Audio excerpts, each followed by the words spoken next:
Bam! Takže čaute, vítame vás pri zhodnotení top 10 pre-workoutov za rok 2024. Tento rok sme ich až toľko neodskúšali, bolo ich určite cez desiatku, ale niektoré roky ich dáme aj niekoľko desiatok. Tento rok bol taký pomalší. Od septembra sme sa trošku zasekli. Takže nebolo toho až tak veľa, ale všetko príde. Každopádne videjko chýbať nemôže, vždycky ako keď tak to robíme každý rok vždycky na Vianoce, proste musí byť, takže zhodnotíme si to a nejdeme to ďalej obkecávať a poďme rovno na to. Takže poďme od 10. miesta a tento rok si zaslúžil 10. miesto táto americká Petringovka a ňou je Crank 3D.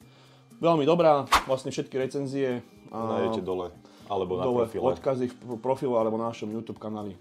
Asi to aj pozeráte tam teraz. Alebo na stránke to máte v podstate. Takže tam to máte. Na 9. mieste sa umiestnil. Na 9. mieste sa nám umiestnil Sycomode. Tiež v podstate recenzia na túto pumpu je na našom profile. Tuto asi nemáme čo, budeme obkecávať asi viacej tie prvé pumpy, ktoré sme dávali do tohto rebríčku, takže poďme ďalej. Tam by som iba možno k tomu povedal, že nejdeme to obkecávať, lebo nejaké rozsahlejšie recenzie si nájdete na našom YouTube kanáli, alebo niekde na našich sociálnych sieťach. Na napumpovanie výborná. No, ale v podstate ideme od toho kvázi 10. miesta, od tých ako keby, nechcem povedať, že najslabších, ale pre nás tie topky budú na tých prvých miestach. Na tých prvých miestach, no. Si budeme ďalej hovoriť. Takže ako na 8. miesto máme Angel Dust V2, ktorá bola trošku so zmenenou receptúrou ako klasická, ale len mierne s tým zložením. Rozpis máte tiež dole na profile vlastne, keď si pozriete to video tej V2 a dostala sa do tejto top 10 no, na 8. rebríček. Áno, zaslúži si byť v top 10 tento rok, takže za mňa určite. Dobre, poďme na 7. miesto. 7. miesto vlastne starý, dobre známy Craig Reloaded. Sice on už sa nachádzal na niekoľkých miestach, bol už aj na prvých miestach, bol už aj v top 3, ale tento rok je to stále taká pumpa, ktorá vlastne neobsahuje DMA, žiadne tieto zakázané stimulanty. Má to proste veľa vecí na nootropika, ako Lion's Mane, Alpha GPC a tieto všetky veci, tieto nootropika a stále si zaslúži byť v top 10. Takže 7 miesto si zaslúži Craig Reloaded. Stále tam máte jednu skopu, dve, je to super na také bežné používanie. Takže kto ešte stále nemal po tých rokoch, čo sme ju testovali, tak určite vyskúšajte. Podľa mňa to už ale musel každý skúsiť, ale tak kto nie, tak vyskúšajte. Dobre, ako potom 6. miesto len ju tu nemáme. Imaginárne vystavíme a bude tuto položená. Bude vlastne Edge of Insanity. USA verzia. Ktorá svojím zložením nevyzerá vôbec nejak prehrotenie. Nejak svetovo. By ste si povedali, že toto sa umiestni na top 10, ale po vyskúšaní naozaj môžeme povedať, že tá pumpa má svoje čaro. A šlape perfektne a určite do tejto top 10 u nás patrí na tomto 6. mieste. A vy, čo máte radi Yohimbin, tak určite si túto pumpu vychutnáte. No, taký jak ja.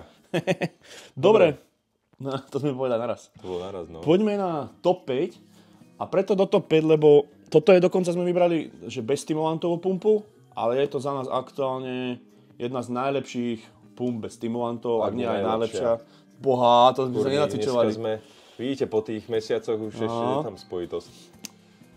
Steelix Pump ešte výborne odporúčame túto prichuť kola, ten Fruit Punch nie je až tak dobrý ako táto kola, ale v podstate kvôli chuti si to nedávate, tak si povedzme na rovinu. A zložením je v podstate bezkonkurenčná, určite mi tam vypíšete do komentárov, že je určite aj taká, tých bezstimulantových pump je veľa, ale sám môžu potvrdiť niektorí borci, ktorí sú vo fitness našej komunite, že toto keď si človek dá, tak nemá s tým nič čo skaziť a fakt tá pumpa je neskutočne masívna. A tá chuť je úplne jedno, keď to aj tak spojíte s normálnou pumpou, ktorá vám tu chuť prebije, ale ako bezkonkurenčne, fakt jedna z najlepších, nie najlepšia bezstimulantová pumpa. Možno tú chuť by som tam dal dole bodík, určite, ale je to zase niečo také, že sa to nedá vypiť, hej? Tak, vôbec. Presne. Dobre, to sme mali 5, prejdeme na 4, takže ako 4. je u nás Punisher Annihilation. To je tá najnovšia verzia. To je tá najnovšia.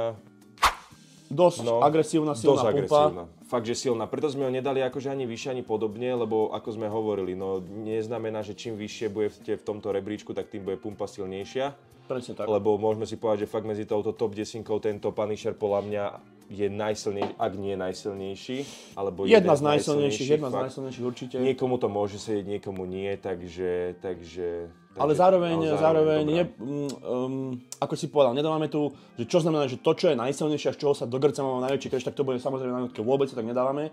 Musí to mať môže to byť nejaké vybalansované. Zároveň to je silné, zároveň nemám až tak brutálny crash, zároveň sa mi chce jesť, zároveň mám dobrú pumpu. Proste všetko musí tak nejako sedieť, zároveň aj zaspím večer, hej, že toto je naše subjektívne hodnotenie, ktoré ako to šlape na našom tele, na tvojom tele, proste ako organizmus na to reaguje u nás, hej, takže podľa toho teberame nehovoríme, hej, samozrejme tam budete písať, ja neviem, že fatality, alebo nie fatality, či ako sa to volá, Valium, či ako? Valium, už to budete písať, že Valium, ani neviem, ja som to ešte ani neskúšal, takže to ani nechcem hodnotiť a možno je to jedna z najsilnejších pump, ale zase napríklad my, alebo respektíve hovoriť za seba, ja nevyhľadávam pumpy, ktoré si dám a neviem z toho zaspať, som bledy, chutím jesť, neviem. Možno by som si ho dal, aby top jednotka, netuším, hej.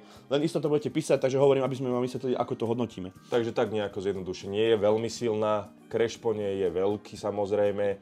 Jeden z tých väčších. Jeden z tých vecí písať píše a čo také, no na denné používanie určite zasa není, no tak si povedzme, ale patrí do tohto nášho rebríčku. Potom tu máme tretie miesto. Tu sme to tak spravili tak dvojnásobne. Je to taká jedna, že hardcore verzia a to je najnovší Craig OG. Fakt, že po tomto som zažil neskutočný crash. Čiže ja si to dám iba fakt, že asi keď už sa neviem vyhrábať z postele a je nejaké dobednejšie. Na smrteľné postele. Že toto fakt výnimočne. Filip mal z toho veľký crash, to môžete vidieť aj na tú video, aj tam sme o tom hovorili, že tam sme to pocítili. Ale zároveň veľká sila, veľká pumpa, veľká energia, akože všetko to tam bolo, aj ten fokus, ale chýbalo mi tam, ten crash mi proste vadil. Potom ten tréning kvázi nestal za to, hej. Pokiaľ chcete nejako rásť a svaly pumpovať a nejdete to tam iba rozbiť na video. Je to také dobré, že prepnúť sa na video a natočiť nejaký brutálny tréning. Ale z hľadiska možno nejakej dlhodobého užívania by som to asi neužíval, lebo skôr by to si myslím, že mohlo mať horšie účinky na rast tých svalov ako tie lepšie. Lebo nemali by ste tú regeneráciu takú a všetko to, čo vlastne má byť. To, čo obnáša. A máme tu takúto slabšiu verziu. Takúto slabšiu verziu, ona nie je ani moc slabšia, akože je slabšia, ale po nej aspoň ja o sebe nemám taký crash. Ona šlape podobne, trošku menej, záleží koľko sa tie dávky tiež, ale taká alternatívna verzia, by som tak povedal, že, alebo taká tej mne viac vyhovujúcejšia verzia je Craig Prime. Ak si pamätáte, minulý rok, presne 2023, v podstate, keď sme robili rebríček, tak tam sme dávali vlastne Craig Undead King do, tak sa mi zdá, že top 2 alebo top 3 top 3 bolo tam určite padla, čo bola minimálne pre mňa fakt, že jedna z tých fakt, že najlepších pump. A môžeme si povedať, že zložením je toto obdobné o niečo silnejšie, takže aby si to mohli aspoň tak nejako niečo tak dať podobné. do nejakej smernice, Undead King, Primal, niečo podobné. Niekto vraví, že Undead King silnejší, niekto vraví, že Primal lepší. Tiež je to stále subjektívne, hej. Dobre, potom na top 2, toto nemáme fiktívne. Zasa vyťahujeme a tuto bude dokreslená. Bude samozrejme Mioteka, ktorá je s tým Sarmom, ona je so Starinom, tak sa mi zdá. Myslím, že je tam nejaká minimálna dávka. Je tam minimálna dávka. Recenziu môžete vidieť, tu sme testovali ešte s Markom, takže tu sme nerecenzovali my vlastne spolu a naozaj, že ja som aj neskúšal radšej. Tam máte dávkovanie polodmerky a celú, ale na tej celé odmerke, no to je fakt, že strela. Ale zatiaľ každý, kto ju vyskúšal, tak mi vravel, že to extrémne písavo, veľa ľudí sa aj dogrcalo. Malo to aj, sideov to malo veľa, takisto ako by sme mohli povedať o tom OG alebo o tom Punisherovi, že fakt patrí to tá jedna z tých pump medzi dosť silných, ale ja si myslím, že v rámci tohto rebríčka to druhé miesto má zaslúžené. Je to fakt, že už taká, pre tých hardcore, tých vy, čo ste proste DMA, Enhaze a všetky tieto tak treba to skúsiť. Substance proste, tak ten Miotekal, to je proste akože šleha jak blázen. A potom na prvom mieste je to tu zas a znova, ale máme tu aj najnovšiu verziu a ten Megatron, vlastne Limited Edition, alebo klasický Megatron dopafinový. Dúfam, že som dal dobre. Áno, ktoré v podstate taktiež nie sú vôbec zakázané, neobsahujú vlastne žiadne zakázané látky, čiže vlastne sú antidoping free. Chceli sme ich tam dať hlavne aj do tej top jednotky naozaj takú pumpu, ktorú môžete teda na to bežné užívanie aplikovať alebo teda dávať. A my si stále myslíme a sme zástanci toho, že tieto dve pumpy tam určite patria, lebo nejaké kreše po nich nemáme. Nejaké moc nie. Ani vy ste nám nepísali, že by ste zaznamenali. A šlape vám to každému skoro perfektne. Šlape vám to perfektne, je tam dobré napumpovanie, sila. Strašne dobrý mood, fokus, sústredenie, pumpanie hovorím, tá pumpa je tam brutálna. A to ešte keď sa s týmto mixne, tak to už ani neviem hovoriť čo. A ešte ak sa hovorí cycle on, tak to už... To už je, že dovidenia. To už je, že pumpa, ale tá synergia tých látok tým, že tam nemáte nič také zakázané alebo nič také silné, ako sú naše typické DMAčka, DMHčka, fakt sú tam nejaké nootropika, tieto podobné zlúčeniny, tak je to jedna za nás tých najlepších. Zatiaľ stave tak najviac vybalancovaná pumpa, ktorá extrémne šlape, je dostupná pre všetkých, nemusí sa aj nikto báť. Zároveň není po nej crash, zároveň výborné sústredenie, dobré nakopnutie, výborná pumpa, proste totálny balans v jednej pumpe, v podstate všetko, a ktorá funguje v podstate pravidelne. Či si ju dáš 2-krát do týždňa, 5-krát do týždňa, tak stále funguje. Ten dopafín, čo je v nej, proste funguje nejako. No, fakt, že naozaj nejakým spôsobom tie receptory naň fungujú v tom tele, tá synergia s ostatnými látkami je tam vysoká, takže za nás tam furt, tak ako minulý rok, tak sa mi zdá, že sme tú klasickú dali ako jednotku. A tento rok sme skúšali, tento rok to vyšlo. Tento rok vyšla táto limitka, ktorá je zasa obohatená o nejaké substancie naviac. Takže za nás je to proste stále top 1, či už tá klasická, alebo či už tá limitovaná verzia. V podstate není v tom nejaký extrémne veľký rozdiel. Hej, my sme tomu tedy, myslím, že dali štvrť alebo pol boda. Pol boda sme dali, že viacej. Aj to, že asi iba kvôli tomu, že sme boli takí viacej ako keby nahypení, nadchnutí. Že ideme to recenzovať. V podstate je to k jednej. Není tam čo sa obávať čoho. Dobre, takže toto by bola naša top 10 pre tento rok 2024. Uvidíme, čo priniesie rok 2025. Dúfame a veríme a máte sa na čo tešiť, že hádam to už bude viacej tých videí, viac toho kontentu, tých recenzií, aj iného kontentu. Tento rok bol pre nás, alebo minimálne pol rok pre mňa náročný.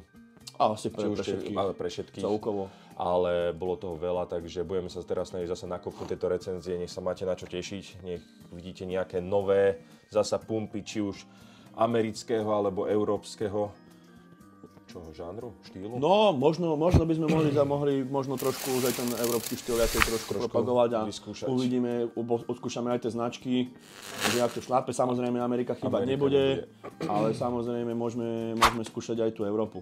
Takže asi by sme vám popriali šťastné a veselé sviatky a všetko dobré do nového roka. Nech každý priberete aspoň 10 kg svalovej hmoty, čistej. Len čistej. A každý nech aspoň na ten bicak aspoň 2-3 centiaky, nech mu to dá do pulsu. Na bicak to musí. Cez noc. Takže vidíme sa asi na nový rok. Vidíme sa už na nový rok, prídeme zase s nejakým obsahom. Uvidíme čo, nejdeme vám zatiaľ sľubovať, ale nejaké plány sú, takže uvidíme. Samozrejme sledujte našu stránku nasipsa.sk, kde si môžete zakúpiť náš merch. A coaching tam máte, všetko možné. Takže... To máte v profile dole a samozrejme sledujte sociálne siete. To je taká klasika. Jasne. Lajkujte, komentujte, zdieľajte. A daj zvonček, aby ti nič neušlo, aj keď moc toho neuchádza.